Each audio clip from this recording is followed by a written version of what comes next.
This episode focused entirely on Castle Black and obviously the battle to defend it, and it was very well done, like a big budget action film.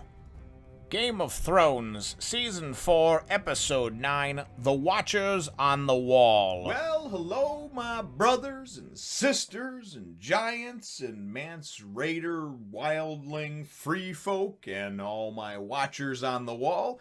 I, as always, am Jim, here to bring you another review on the awesome and epic adventure and action-filled tale of Game of Thrones. Now, last week's episode, of course, wrapped up a number of different storylines that we had going, but really just the screams of Oberyn Martell and it just still are resonating and echoing throughout my head. It really just turned my stomach the way that was set up, and certainly things left off on a cliffhanger-like note. Things pick up over here on what I have found to be one of the least interesting stories or storylines. I'm not as emotionally invested, I guess, in the Watchers on the Wall in Castle Black. And I think it's just because a lot of it hasn't been developed very well, and especially in this season, we knew the whole season that Mance Raider was coming.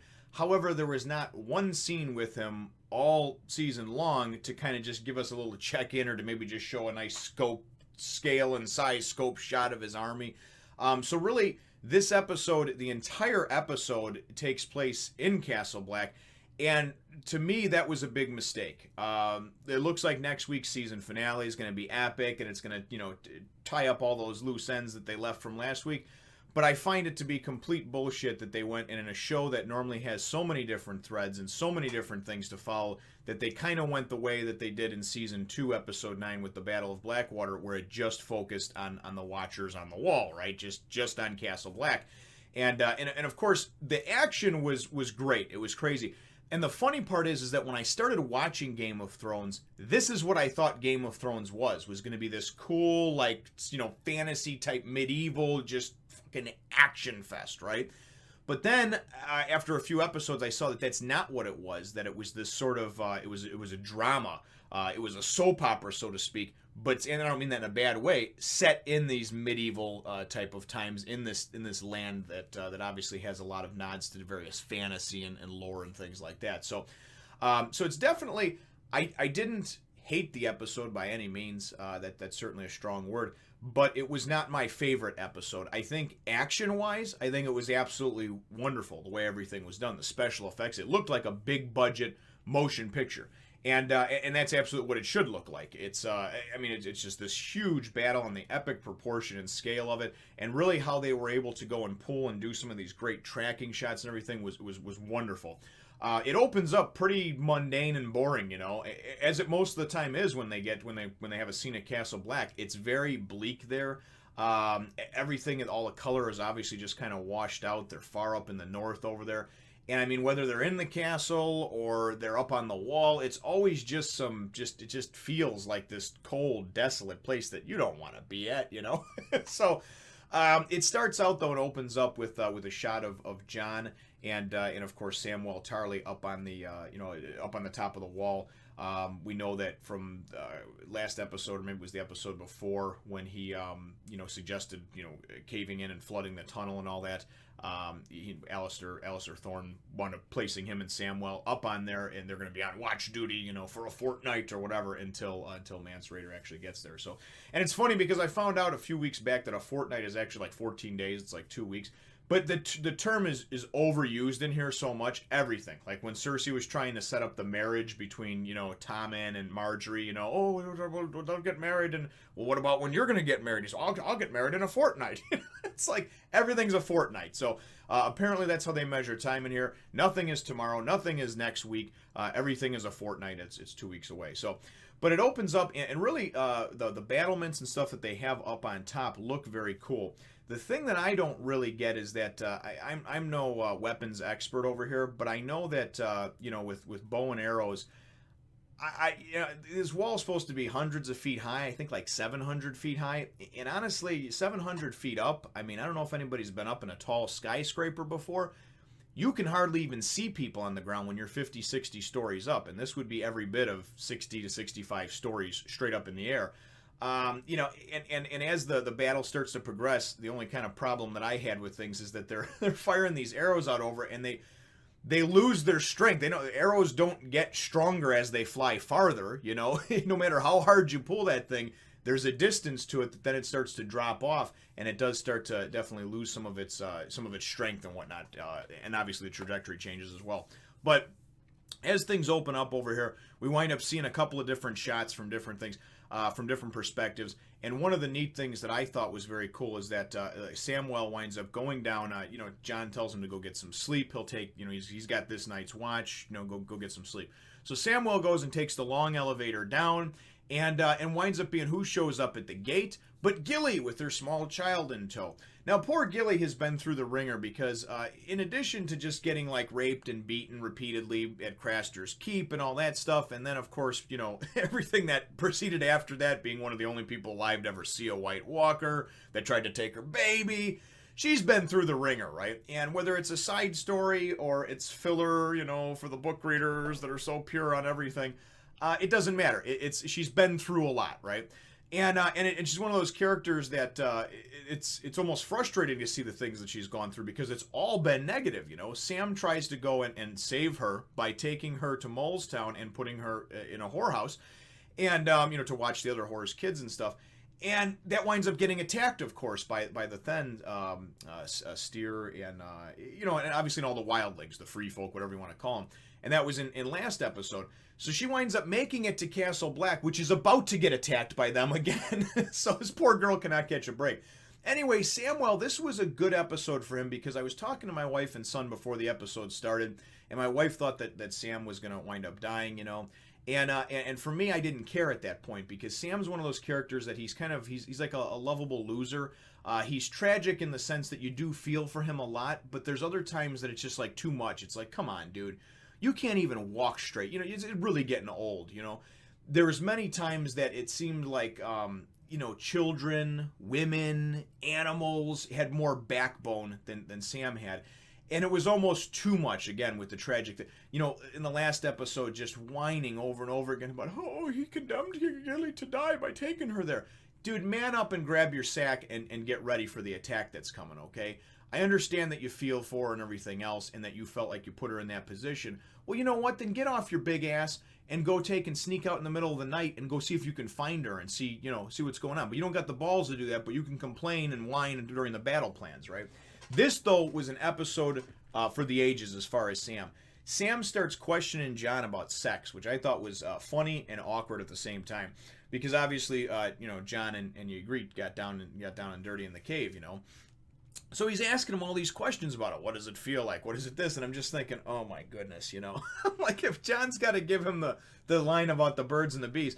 So as they're walking around up on top, John does wind up giving him some shitty details. You know, he's like, oh, well, I'm no poet, you know. It sounds like, yeah, you're right about that.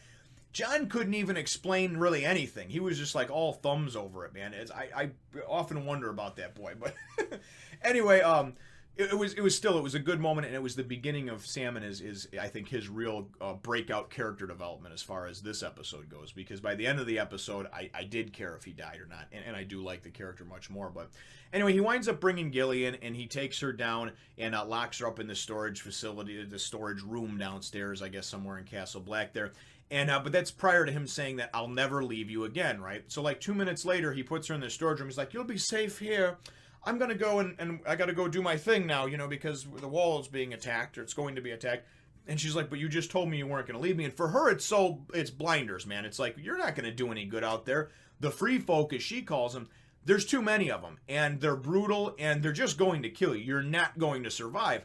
And Sam's like, he gives her this big speech about, no, I have to, and I took an oath, and that's what it means to be a man.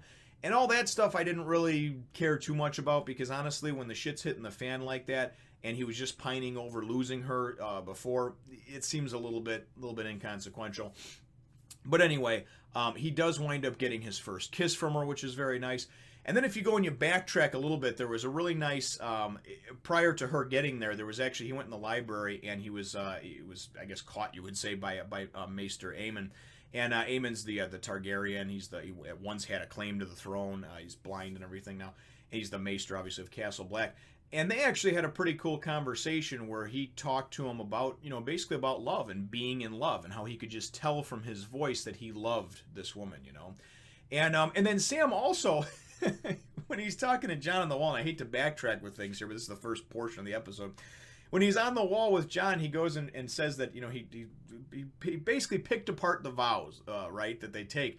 And it says that you'll take no wife, you'll bear no children, but it doesn't necessarily say that you won't stick your dick in anything, right?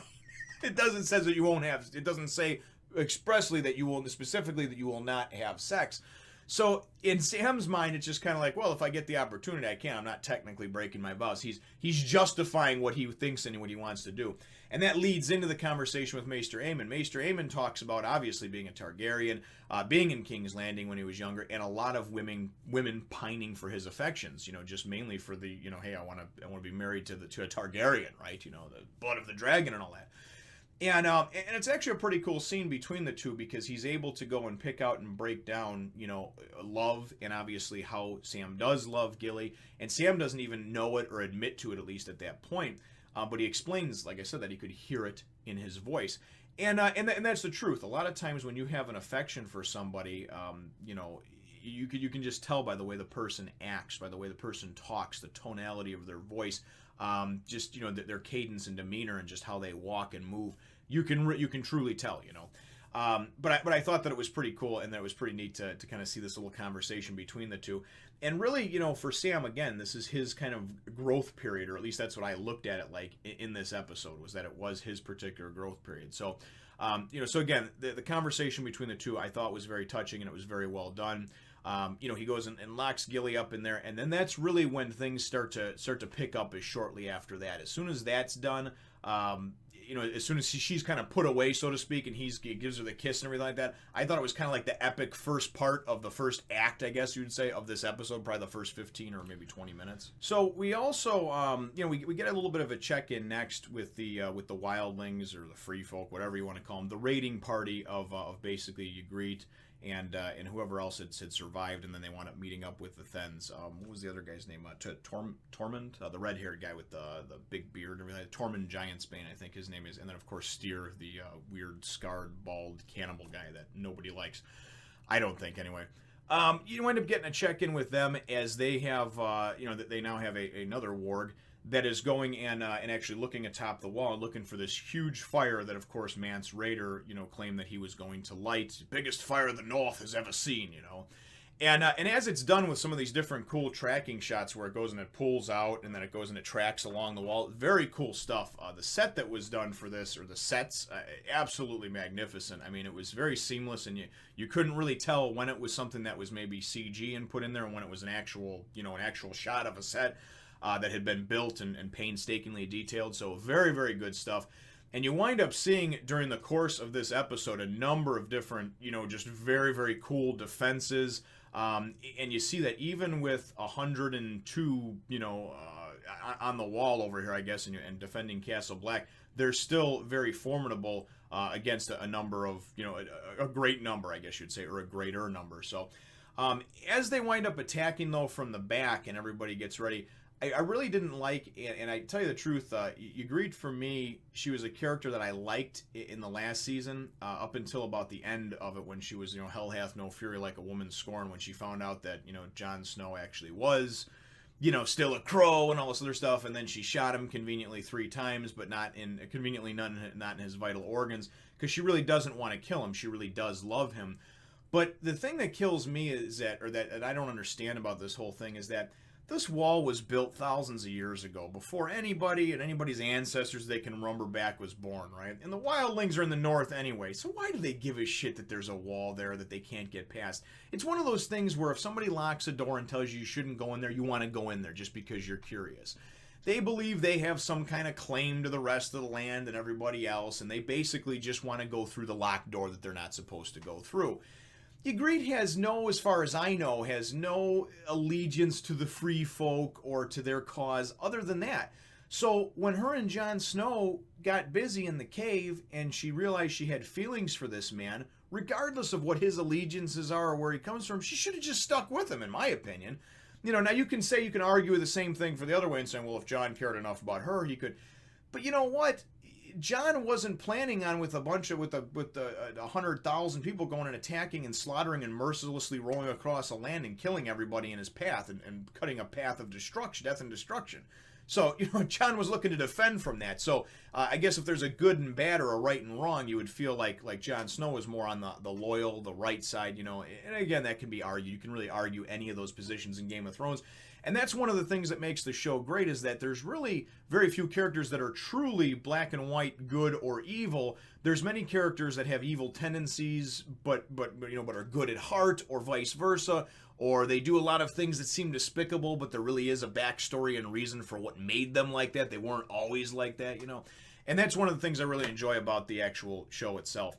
The action sequences in this are wonderful. We actually wind up getting to see as Mance Rayder. We don't see him, of course, but as far as I was concerned, this was just kind of testing. This was just sort of seeing what they could do. Now, there's this huge expanse, 300-mile wall, right? But yet they go and they decide to attack right in front of the gate, right in the couple 100-foot spot where above the wall there's actually people defending, right? They don't send anybody to climb up a half a mile down or 3/4 of a mile down that way, because that would make sense, right? You got 100,000 bodies to go and throw at this wall. You go and you throw 20, to go and start climbing up. What was cool, though, is we actually got to see this giant mammoth that was very cool looking, and two of the giants, right? And the giants actually were very, very cool looking, I think. They're probably 10, 11 feet tall. I mean, they're just huge. They look like these huge hulking, like if you ever, if anybody ever believes in like the abominable snowman, or like the Yeti, I guess you'd call it too, or Bigfoot or anything like that. This is kind of like an amalgamation of all those things put together and just sort of just amped up. Very, very cool looking. And as they go and they're approaching the gate, because they're going to go and try to, pull the gate out and everything else, we wind up seeing, prior to that, a nice scene between Alliser Thorne, who I kind of thought was a real douchey type dick for the entire thing, and I still think he is, but now I have a lot more respect for him, right, because he was actually a badass in this episode. He has this conversation with Jon Snow about how, and Jon's got to hang by him because, remember, he's the steward, he's his steward, technically, now that Mormont's dead. So he's like, he basically tells him, hey, listen, you were right. We should have flooded the tunnel, And Jon goes and takes the high road with it, even though he could have said, yeah, I was right. He said, listen, it was a difficult decision either way. And it is. I mean, if you think about it, that's the only entrance, going in and flooding it and caving it in. Come on, man. I mean, how are you ever going to be able to dig that out if you want to actually go north again for something? Why you would ever want to go north again for anything, though, is beyond me. I'd rather just stand there and watch out for nobody coming south. That's just my personal opinion, 2 cents on it. But I thought it was nice because Alliser goes in and he makes this little kind of speech to Jon and basically says, so let's get this shit done and over with so we can go back to hating each other, is more or less what it is, And, so he still doesn't apologize. He isn't nice to him. He doesn't say, well, Jon, you're actually kind of growing on me. It's still that kind of like, I fucking hate you, but let's get this shit done together and then I can hate you more again, But as these giants that wind up coming and, with this mammoth and everything, they go and it rips out, part of the wooden outer gate portion to actually get to the steel, the 4 inches of cold, hard-rolled steel, And they wind up going and attaching these hooks and everything, and the mammoth starts pulling it and pretty much just trying to pull this thing apart. And it was pretty cool because as you see some of the defenses that they have, obviously on top of the wall, barrels, and they're firing, arrows and everything else, you get this great shot that this huge bow winds up. Guys on the ground for Mance Rayder are trying to fire arrows up there, and they can't get them up there, right? Because, as I said, you can only fire an arrow so far. And even on a trajectory down, they're still doing damage, but 90% of them are missing. They're not really taking out many of Mance Rayder's guys. But a big-ass giant, one of these giants comes over and grabs his bow and just pulls this thing back and fires, Fires and hits a guy that's standing right next to Jon Snow, I think it was. Or maybe it was that other guy, Janos Slynt, because Alliser Thorne goes down at one point and leaves Janos Slynt in charge. But this arrow winds up hitting a guy and taking him off his feet and breaking him up through the little enclosure that they're in at the top of the wall, 700 feet up, mind you, and then fires him over the back end, and the guy lands. I mean, it was like, it had to be one of the worst deaths, one of the coolest deaths, I guess you would say. I shouldn't say worse, because in my opinion, Oberyn's has been the worst. But very, very cool stuff. Alistair Thorne winds up at one point actually going down, and he leaves Janos Slint in charge up there. And Janos Slint is just, I'm sorry, he's just a big hulking vagina. He really is. And this is the guy, if you remember, that was he was sent to the wall by Tyrion when Tyrion was the Hand of the King in the second season. But anyway, so Janos Slint is left up there in charge, and he's an idiot. They eventually have to go and get him out of there. But Alistair Thorne comes down because he hears about, obviously, the raiding party that's hitting the backside of Castle Black, and he goes down there to lead the charge. And number one, this dude is a badass, man. For like an old guy that I never really saw move much before, he just kind of looks like he stands there and takes up space. He had some really cool fighting scenes. He comes in and helps to turn the tide and stem the tide against, obviously, the wildlings and the Thens. And I know the Thens are just like a tribe of cannibalistic wildlings. But anyway, he comes down there and just starts whipping some ass, which I thought was really good. And this was really, like I said, it was Sam's chance to shine too. Sam, you got Jon up on top of it over there, and you've got Sam and a bunch of guys that are down there. It actually looked like there was more than 100, 100 defenders of the wall, I guess you would say, brothers. But I don't know. I mean, as far as the numbers go, it looked like at certain points, this Steer and Tormund, Tormund, those guys were just tearing through everybody, and then everybody else, of course, is just sort of locked in battle fighting, But they were tearing through people. Ygritte took out I don't know how many people with their arrows on their way in there, and really just some of the ways that they were coming and attacking, absolutely brutal. It was done very well. Alistair Thorne winds up, probably 2/3 the way through the episode. He actually winds up going, with Tormund. He winds up going, one-on-one with Tormund. And it was actually a really nice shot, the way they had it from the side, and then it kind of turned back and forth to hit these different things, and they're fighting. And he was doing pretty well against Tormund. Tormund, though, however, like Jon Snow warned a few episodes ago, they use both hands. They're just more brutal fighters, And that's what he winds up doing, is getting the advantage on him and actually cutting him. Alistair falls down and then was grabbed by a couple of guys, and they wind up pulling him off into somewhere. Janos Slint, they wind up making excuses to go and get him. They said that he was needed down below, and that he was called for. And I think it was it Pip, maybe? It might have been Pip Gren. Yeah, I forget their names. Pip. Yeah, it was either Pip or Gren. Oh no, Pip was with. Pip was with the whole time. He was with Samwell, and Samwell's like loading up the crossbows for him, and Pip keeps firing and shooting. That's what it was. Okay. And then I think Gren was the other guy that wound up making this excuse, so he'd have to go down. So Janos Slint would have to go down, leaving Jon Snow in charge at the top of the wall. Some of the defenses that you see on the wall are great. Towards the end of the episode, as some of these guys are coming up, climbing up and whatnot, they have this huge like ice anchor that they go and they let loose, and this thing swings down and just goes and wipes out anybody along the wall. And again, this is one of those things where you think about it and you think they only have enough people to defend like a couple 100-foot section of the wall. Why not just climb up over there and over there and over there and over there? I didn't get some of that strategy wise. But you see some great defenses that they have.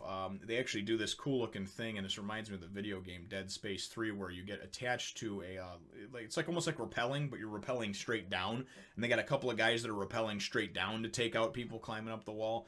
But really, for me, the action that I thought was great. Jon Snow goes and winds up sending Gren and 5 other guys to go down and hold the inner gate, because they pour some boiling pitch down and they wind up taking out the mammoth. The mammoth runs off, and it looks like one of the giants, the one giant that's still left, he stays there and just starts single-handedly lifting up the gate so he can get through, And then I guess there's an inner gate too. And the cool thing about this gate thing is that the parallels are is that the first scene that we saw, the very first shot from Game of Thrones in season 1 was the gate opening, And now towards the end of season 4, it's obviously somebody trying to come through the gate the other way. But he sends those 5 down to go and hold the gate no matter what against this giant that's coming in. And really, like I said, the majority of the great action for me takes place down in the actual courtyard of Castle Black as everyone is coming through and attacking. Ygritte winds up going in, and finally Pip goes and gets his due, and he's missing the whole time. He winds up finally shooting somebody, and he's all excited. He tells Sam, "I shot him, I got him," this and that. And then Sam's like, "Really? Is he the only one? Is the battle over? No, shut up and shoot more," right? As he's going to do that, Ygritte winds up, because she's like a sniper, she goes and it was up in like a little tower or whatever. She winds up putting an arrow right through his freaking neck, man. And Pip falls down, blood coming out of his mouth, and Sam, winds up holding him in his arms as he dies. And Pip's one of those characters never really developed very well, but he was pretty likable. I liked him. I liked that character many times more than I liked Sam. And he has to sit there and watch him die in his arms, Eventually, things get because once Alistair goes and gets taken out of the battle, Janos Slint, when he went down there, he goes and runs off and actually winds up finding Gilly in the little storage, room or whatever, because he's a big pussy. He's not going to fight anybody. And the tides are turning against, obviously against, Castle Black. So what he winds up doing is Jon Snow goes down there, Sam goes up first to get Jon, then goes down, and the guy that's doing the elevator is Ollie. And it took me a while to place it because the kid looked familiar. That was the kid that the Thens, Steer and all them, when they attacked earlier this season, when they attacked that village. He's the one, he grabbed that kid and said, "Run to Castle Black and tell them that I'm going to eat your papa and your mama." And Ygritte wound up actually going and killing this kid's parents, his dad or his mom or whatever, with her arrows and stuff from a distance. So I put it all together as I was watching it again, and then I wound up going back and actually watching that part, and I think it was episode 3 or something, 2 or 3. But anyway, we'll get to that in a minute. So Jon Snow winds up having to come down and fight, and he does. He comes down in an heroic battle fashion. I think that's what really threw me off about this episode, is that this is very much like the heroic, like the heroes try to stem back the tides of evil. And that's not Game of Thrones. Game of Thrones is not based on, the good person winning or the side of right and just and whatever winning, So the fact that Jon Snow didn't get beheaded in this episode by some weird thing or get shot in the face by Ygritte, to me is un-Game of Thrones. I've gotten so used to the shit that you don't expect to happen happening that when it does come time that you get this sort of run-of-the-mill action, good guys fight the bad guys and fight them back, you don't believe it. At least that was me. I don't believe it. So anyway, as the fight winds up progressing, I thought it was great how there was one shot, and if you pay attention to it, it's about 42 minutes in, I think, where they actually did this cool camera panning all around the courtyard, and everybody is fighting, right? And I mean, just the way that everything, I don't even know how they choreographed something that big, but there's just 50, 60 different people fighting. There's fires being lit, there's arrows being loosed everywhere, just wonderfully done. What winds up happening, though, is as Jon Snow cuts a path through several of the raiders, him and that guy Steer winds up getting eyes on him. And now Ygritte warned everybody beforehand that Jon Snow was hers. She was going to wind up killing him, and if anybody tried to stop her from doing that or tried to kill him first, she was going to put an arrow through their head. So Steer winds up going and coming at him, and this dude's like a foot taller than Jon Snow, right? And of course, Jon, although he's a formidable fighter, he was trained in the proper way of combat, with armor and swords and honor and all that shit. And we know that they don't fight like this. They just fight like wildlings, like beasts, right? Wild animals. So this fight was brutal. Within the first 30 seconds, Jon gets his head grabbed and smashed against an anvil. I thought he was fucking out, man. I mean, I winced when I saw it and heard the noise, sound effects, beautifully done. And as this fight goes and progresses on, I'm just thinking, oh, this is not good. This is going to be the end for Jon Snow, And then I was thinking, maybe Ygritte, because she sees it from a distance. I'm like, maybe she'll go and put an arrow through Steer's head, and then all of a sudden she'll be like, oh, I love you, Jon Snow, You know nothing, Jon Snow. I love you, though. But as the battle progresses, Jon winds up actually going, and towards the end when it looked like he was going to be he was all done. I mean, it got into the point where it was a hand-to-hand combat battle, and this dude was just bigger and stronger, burlier, everything, But one of the coolest scenes, I thought, death scenes, I guess you would call it, though, very well done, was that Jon finally goes and winds up grabbing a hammer, and he winds up grabbing a hammer like a blacksmith would use to pound out and he winds up taking the hammer and just thunk right into Steer's head. And I thought that was done very well, because this is a guy that, honestly, he didn't get a whole lot of character development. Whenever you saw him, he was just this dark, evil character, and he was just dark and evil just because that's how he is, I guess. We never got any explanation for it. He's just like that. He's just a dickhead. He likes eating people, whatever, So it was nice to see him get his due. And I assume that right after that, when Ygritte appears and has an arrow, pointed right at Jon Snow, she hesitates for a minute. And I was thinking, I was like, oh my God, what's going to happen? What's going to happen, Prior to that, we'll go away from that for a second. We'll leave you hanging. Prior to that, though, Samwell actually goes and kills a person, an actual living person that is now dead after Sam. it was one of the Thens that were running at him, And Sam goes and he's loading up his crossbow, and even under pressure, as this guy's charging at him, he loads the crossbow, raises it up, fires it, and whether it was a luck shot or what, I think it was a lick and a prayer, personally, goes boom right through the guy's head. And I was just like, yeah, Sam, right? So, anyway, we wind up also getting a shot where that giant that got in is trying to charge the inner gate, and we just kind of get Gren and those other 4 or 5 guys that are all just like, all right, we got to man up. A lot of them want to run, and he's running towards this gate, and then it just kind of, the shot ends right as he crashes into the gate, and it looks like he went right through it. But anyway, we go back to Jon Snow and Ygritte, and right as it looks like she's about to loose the arrow on him, you can tell there's all kinds of feelings. There's love, there's hatred, there's all this sort of stuff. All of a sudden, she takes an arrow. And I had to laugh. I had to laugh at it because Ygritte was a character that I liked. She's a beautiful woman, the actress that portrays her. But besides that, she's a character that I liked for a while. But then after all the bullshit at the end of last season and how she acted this season, my like meter went down big time. I know they tried to redeem her in the last episode when she let Gilly and the baby live, but prior to that, when she was going through and just methodically killing innocent people for no reason other than, the free folks said that's what we should do. Mance told us to do it, I didn't like the character anymore. So I actually laughed when she got shot. Now, I didn't laugh at the part of the scene after that, but it was just, for me, it was like poetic justice. The person who shot her, right, he was cowering in fear most of the episode, but it was that kid Ollie, the one who she killed his parents. So for once, we wound up actually getting a fitting retribution and a fitting death. It was it fit the characterization and just everything very well for that to happen, and for him to go and man up at that point and help to defend Castle Black after his village and his family had been just brutally killed and then eventually eaten, obviously, which is what Styr told him they were going to do. And for him to go and get enact his vengeance upon the person who actually killed one of his parents, I thought was very well done. So that I enjoyed, and I may root for the underdog and all other type of stuff, and that's just me. I like it, The scene though where she goes and falls, Jon Snow grabs her and falls into her arms. It was very touching the way the scene played out, because for Jon Snow, I mean, this was he didn't know any love before that. I don't know if he had been with any horrors or whatever in Winterfell, obviously. He seemed like he was a little more of an honorable type of guy, even though he's the bastard son of Ned Stark and everything else. But I felt for both of them, her last words are, you know nothing, Jon Snow.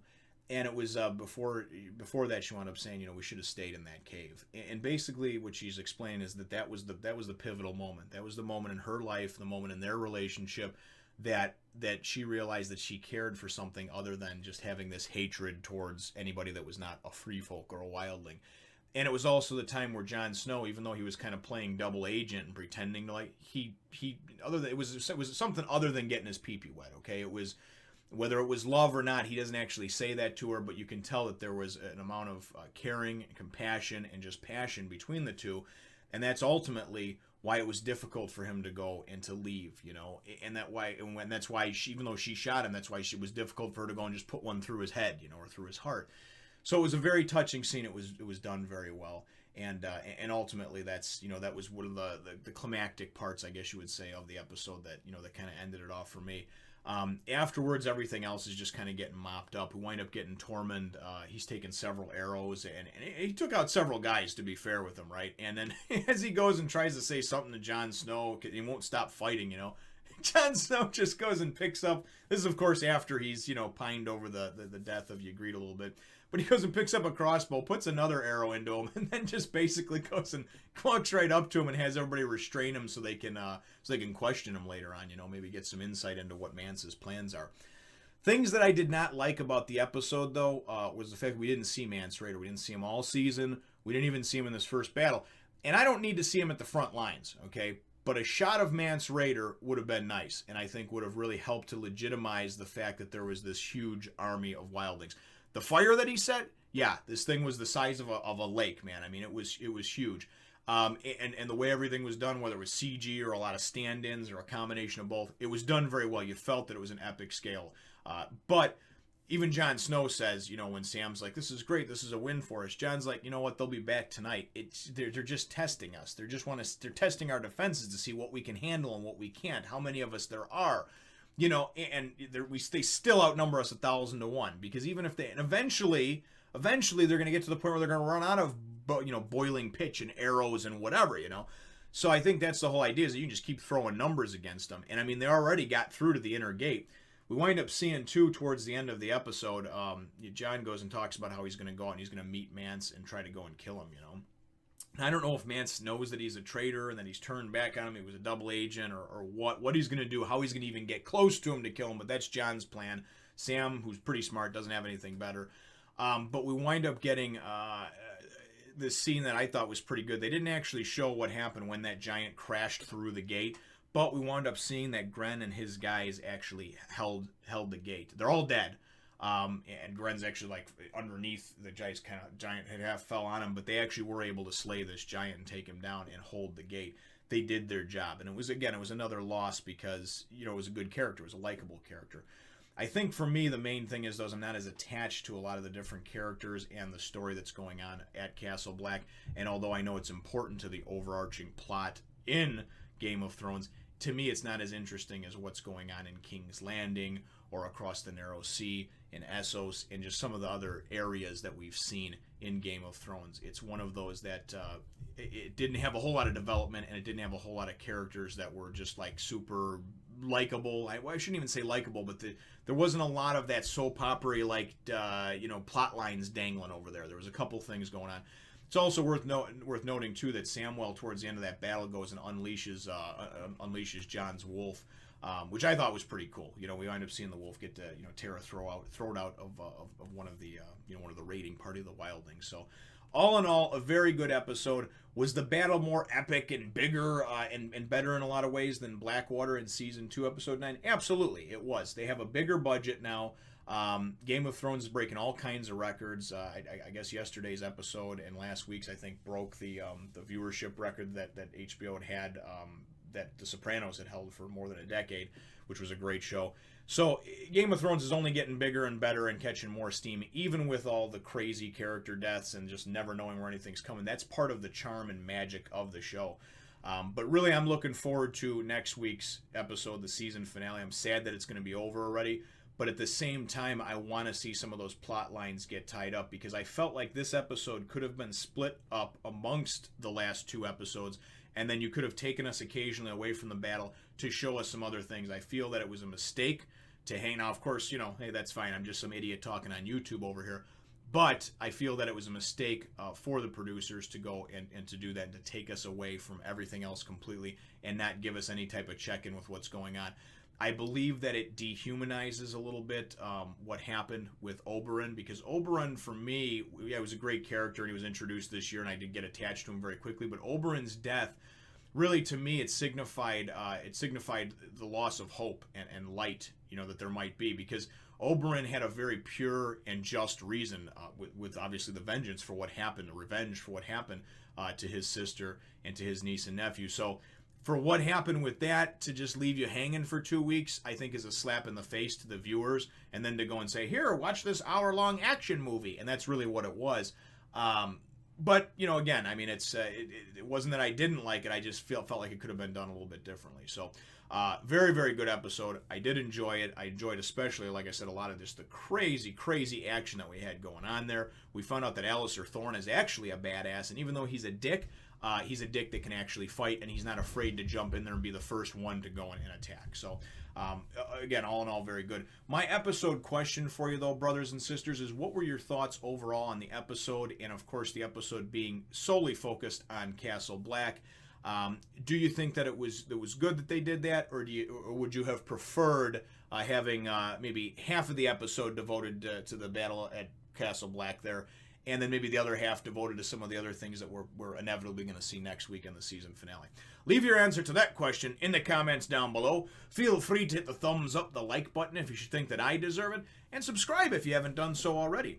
We will look forward to catching all of you in the next one, nation. You know nothing, Jon Snow. Remember to subscribe to my other channels, as well as follow me on Twitter, Facebook, and Instagram.